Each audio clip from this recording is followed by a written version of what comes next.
Ikaze cyane ku mihanda ya Kigali, ikaze aho umenya ibivugwa ugaseka ukamenya amakuru. Uyu munsi turatangirira he? Yesu arababwira ati ingunzu n'ubwo bwo kubigisimbara. Ingunzu zifite imyobo n'ibiguruka mu kirere bifite ibyari, ariko umwana w'umuntu ntafite aho kurambika umusaya. Undi wo mu bigishwa be aramubwira ati databuja, banza undeke ngende mpambe data. Yesu aramubwira ati nkurikira, reka abapfuye bihambire abapfuye babo. Mugabo ko yari yararakaye. Reka abapfuye bihambire abapfuye babo, bivuze ngo abapfushije n'uwapfuye bose ni abapfu. Yesu we. Mwakire neza ijambo ry'Imana muri Matayo igice cya 8 umurongo waho wa 20 kugeza ku wa 22. Dukomeze n'ibivugwa ku mihanda. Imihanda ko yanyerera nuko bagira batya babaza umuntu umwe bati mu myaka 5 wibona hehe? Ati mbona iki? Imyaka nk'itanu imbere wibona hehe? Mbona iki? None se ariko ubundi mwese mwirirwa muvuga ngo nyashi na nyashi nyine zabaye nyashi, ariko se nyashi ni igiki? Nyashi ni igiki wundi Umva rero windenganya, dore kuba navuka mu ndama numvise bavuga ngo nyashi ngo ni bena cyo bitaze ikamembe, bavuga ngo ni zegebe. ntabwo bishoboka. Aha, nyashi ngo ni bene hariya, ariko amakuru ni menshi. Ese mwabonye ko ku mbuga nkoranyambaga hamaze iminsi amakuru yitabwa muri yombi rya Airways n'umuhanzikazi Babo? Ibyo ngibyo ngira ngo mwarabibonye, bimaze iminsi bivugirwa mu matamatama, ariko nyamara uyu munsi umuvugizi w'urwego rwa polisi yitwa ACP Rutikanga yemeje ko abahanzi Barbara Horn-Teta wamamaye nka Babo na Airways bafunze nk'uko The New Times ibitangaza. Amakuru avuga ko batowe muri yombi nyuma y'uko bafashwe barengeje amasaha yo kuba bari mu kabari, bapimwe basanga bakoresha ibiyobyabwenge, aho kuri ubu bacumbikiwe kuri sitasiyo ya polisi i Remera. Ni amakuru gusa. Tukiri aho nanone, ejo ku mbuga nkoranyambaga hiriwe hacaracara amashusho agaragaramo abasore barimo bakubita umukobwa. Ni amakuru yatumye abantu benshi babitangaho ibitekerezo, batangira kuvuga ko inzego zikwiriye gushaka bariya bantu, ndetse hari abagiye kureba basabira ko banicwa. Gusa urwego rwa polisi rwamaze gutangaza ko rwamaze gushakisha aba basore 3, ndetse bikaba bivuga ko umwe muri bo yamaze gufatwa. Ibi rero byabereye mu murenge wa Nyarugenge, akagari ka Rwampara, tariki ya 11 Nzeri mu 2025. Polisi iti turabizeza ko turimo gukora ibishoboka byose kugira ngo bafatwe. Murakoze. Mu kanya nibwo twakomozaga ku ijambo ry'Imana. Gitafu ngo yivumburiye abantu bafitanye urubanza n'Imana. Abo ngabo ni abakoze iki? Umugabo asabwa kurongora umugore we inshuro 7 mu ijoro rimwe. Buri umugabo utarongora umugore inshuro 7 mu ijoro rimwe afitanye urubanza n'Imana. Mwabagabo mukore cyane. Ngombwa iki? Aha, ntabwo bizoroha. Ni byinshi bivuga cyane ku mbuga nkoranyambaga, ariko se iPhone 17 iri hafi, iri mu nzira. Gusa yitwa Yongwe, dore icyo abivugaho. Uza abakobwa bamaze kurongorerwa iPhone, umukobwa baramurongorera iPhone bakayimugurira, yagera imbere ikirahure cyameneka agashaka undi amurongora akamugurira ikirahure. iPhone ni irongora. Wagura umukobwa iPhone akakwima.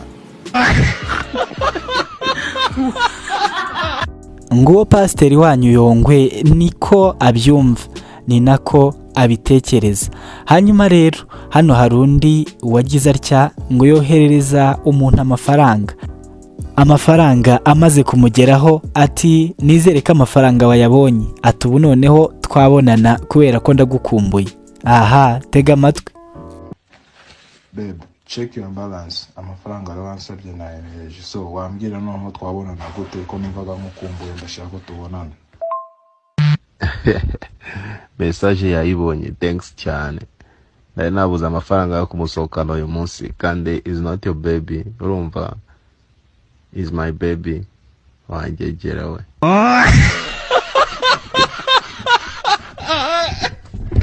Ntabwo bizoroha. Ni byinshi twikomereze n'ibivuga ku mihanda. Iyi mihanda ko ikomeje kunyererara, bamwe barayishwaniraho, abandi hafi gutana mu wakajwiga, hafi gufatana mu mashati. Ngaho ndebera nk'abo.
Aha ntabwo bizoroha, ariko se ku rundi ruhande hakomeje kuvugwa ibintu byinshi.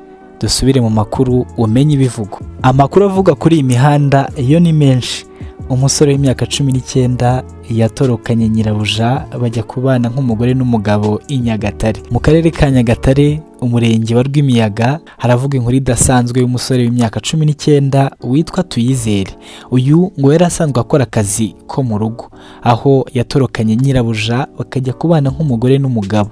Amakuru avuga ko uyu mugore yasize urugo rwe n'umuryango we, asanga uyu musore wamufashaga mu mirimo yo mu rugo. Bitungura abaturanyi ndetse n'ababyeyi b'uyu musore. Abaturage bavuga ko iki gikorwa kidasanzwe gishobora guteza ibibazo mu miryango yombi, ndetse bakibaza uko byakemurwa mu rwego rw'amategeko, cyane ko bivugwa ko umugore yashatse umugabo mbere y'uko afata icyemezo cyo gusohoka mu rugo rwe. Ariko ibyo tubireke. Ariko se uyu musaza Kanyombya yabaye iki? Nongeye guhuza inyogoye ndetse na Kanyombya. Ni sawa, uraho inyogoye? Kureba ni seseme. Sogoku mama yangu. Game over. Twongere. Hanyuma Kanyo, inyogoye aragusuje kwita sogokuru uruta umwaka. Sinshobora. Ibyo bintu bisamaze iminsi ahura nabyo. Ejo bundi barutse kumukubita ikofesi umuntu ngo n'umukecuru. Nibyo ngibyo azabizira. Umuntu azira kanwa ke. Aramukubita siko.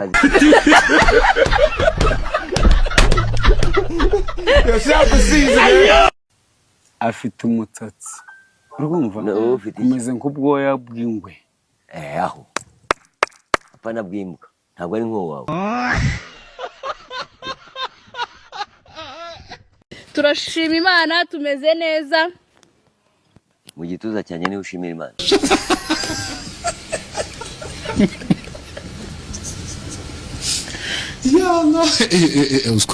Biranakaze wa mugani. Weekend kigiye gutangira. Uyu nguyu ati ufite amafaranga ntacyo wabura. Wakiburira heza. Kuzo ufite ikofi yawe ntabwo uzakibura. Mu nshingano za leta gusenya ziri mu manegeko. Kandi izamufasha kurusenya neza. Hano mbona berade no basa nkaho babiroga. Agasuga umugore n'abana be abiteho amafaranga yose akoreye, ahubwo akayajyana aho ngaho kumbuka. Reka dusubikira aha ngaha ibirimo biravuga ku mihanda. Hanyuma mbashimire cyane mwebwe twabanye. Wibuke gukora subscribe kuri The Trending 250. Ngewe nitwa Brice. Ibihe byiza.